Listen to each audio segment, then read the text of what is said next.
For someone that does a lot of field work, how many of you would like to have a map that tells you the wind noise levels before you do any deployment? It will make your life way easier. You don't need to spend 2 weeks testing to see if a place is good or not to deploy a sensor for your own detection.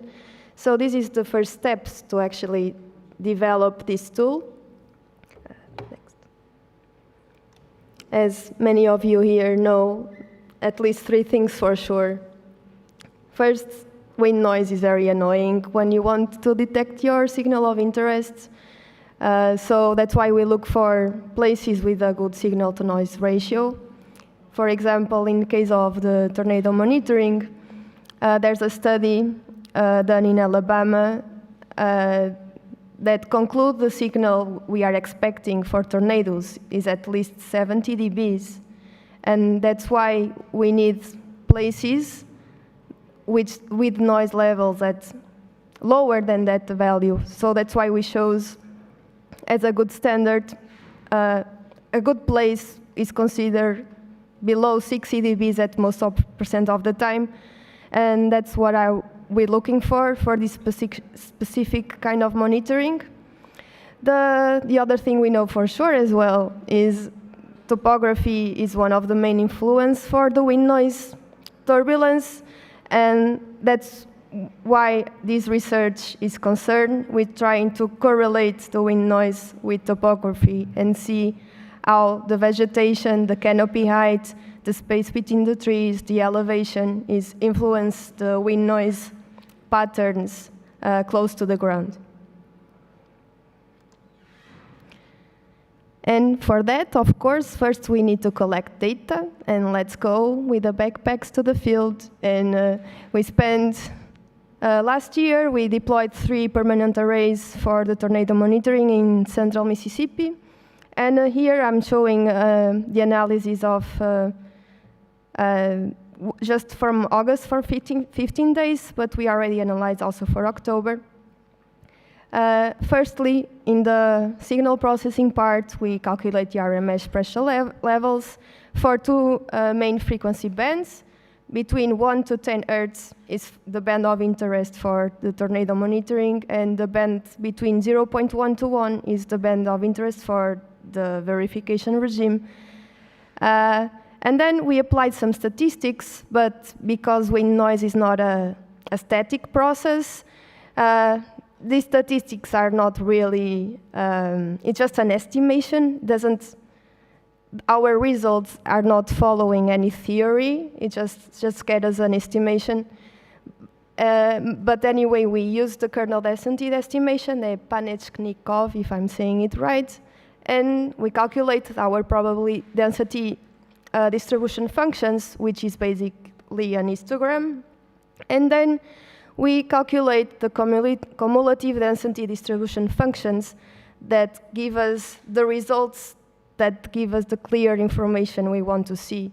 They give us the probability of at a certain level, how much time, for example, for 60 dBs, our curve will tell you the probability of that place be below 60 dBs at that time of recording.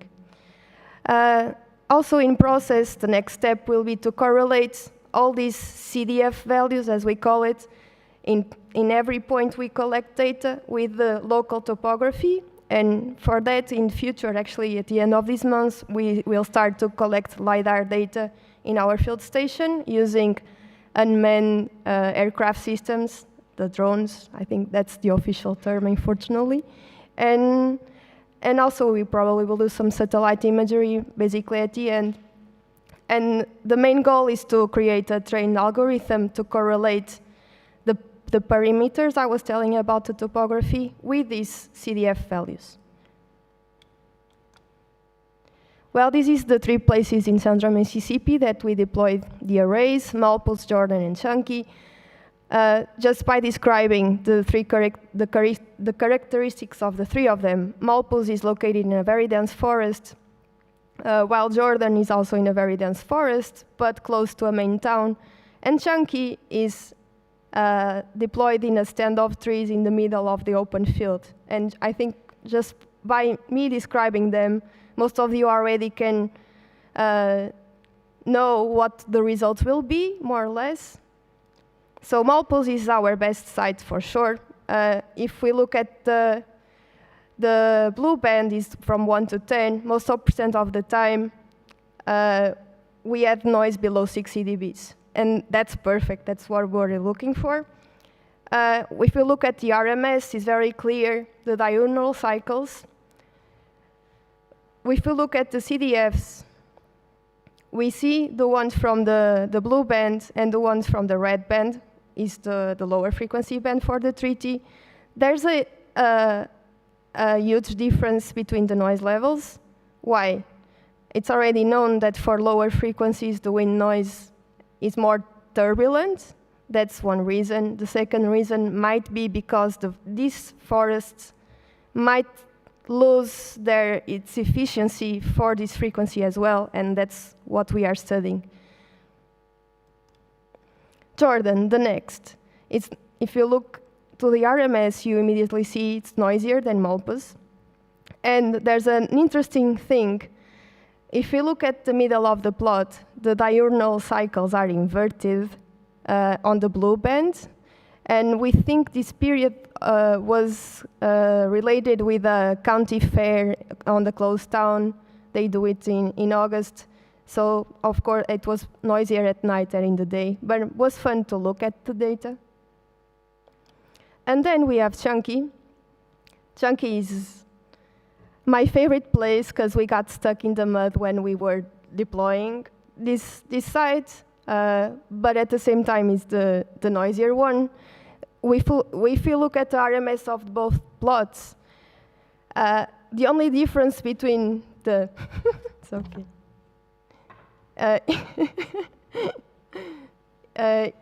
Is the amplitude of the lower frequency band.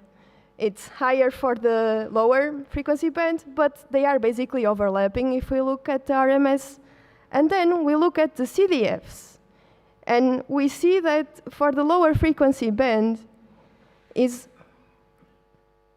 the sensors itself are the behavior of the noise levels just in a shorter space has a huge difference. If we look at the sensors at the edge,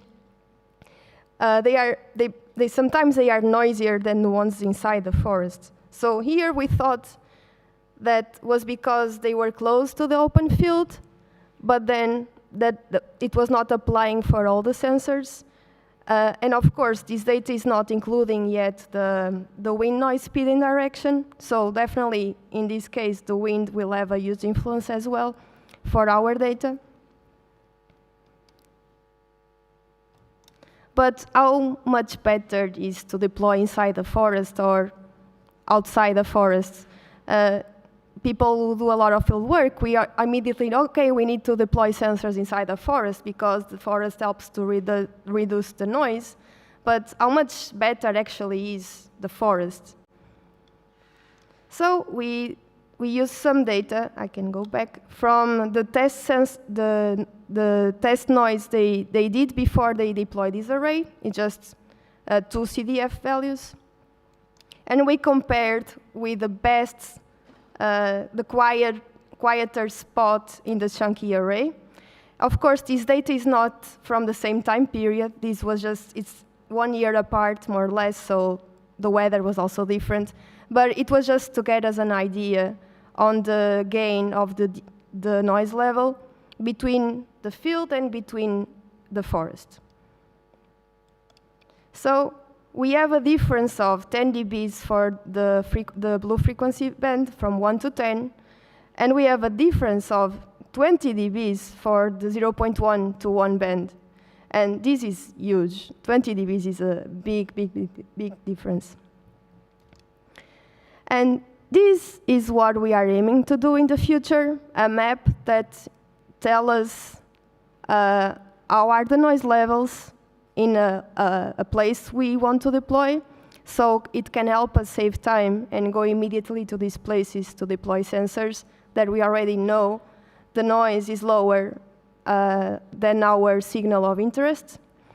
this was done in a GIS course last semester, and it was the first time we tried to play around a little bit with it. And we only use one value, was the canopy density and the CDF. And just by a simple linear regression, we were able to make a map that actually kind of looks like the reality. You can see the little triangle stand of trees from Chunky. We already start to do more field tests, and these made us really, really happy, because if we see here at the map, there's a distance of only 5 meters between sensor number 1 and sensor number 3. And if we look at the CDF plots, especially on the lower frequency band, it's just 45% of the time lower than the wind noise.